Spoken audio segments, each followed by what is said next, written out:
Hello, I would like to introduce you to a feedback model that I've used plenty of times.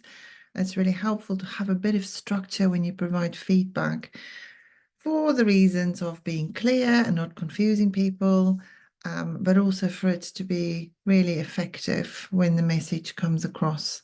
So the first thing that you need to do is you need to check in with your intention. What is your reason for giving feedback? If it's just to get something off your chest, probably not worth going through it. If there is a potential consequence or a risk or an impact that you see might be coming down the line if you don't provide this feedback for the person's development and professional career, for the team, for the business, then hang on to that intention. That will help you have the bravery and the courage to deliver the message clearly and succinctly.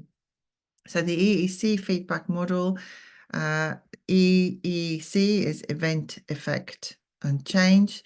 So you start off by saying factually what happened, almost like telling a story. So for example, yesterday in the meeting, when you were presenting your slides, when you presented your slides, you missed off the budget slide at the end. And the impact or the effect that this is having, that we now don't have clarity straight from the meeting to go and sort out what we need to do, what we need to call for another meeting, or check in and consult everyone individually, which will be a little bit time consuming.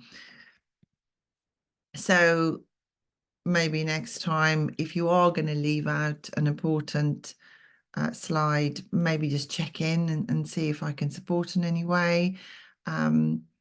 Or make sure that you cover all the slides to make sure that we don't have to go and follow up and catch up afterwards.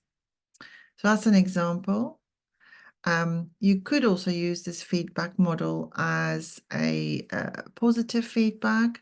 So yesterday when you presented the slides, including the budget slide, it was really great and clear, and we all know exactly what we need to now go and do. So please continue being so thorough. And yeah, so that was very much appreciated. So there's a couple of examples for you. Key principles to think about is always check in with your intention. Why do you want to give the feedback? I would also always think, what would I like people to think, feel, and do during the conversation and afterwards as well? What is the impression that I want to leave them with?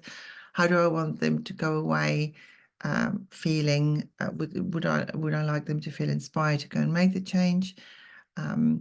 Sometimes the message might be a little bit tough to hear, and in those instances I would give them some time to go and reflect and digest, and maybe check in or follow up and have a further conversation the next day, as soon as you can, but after a night in between, to give him some time to reflect.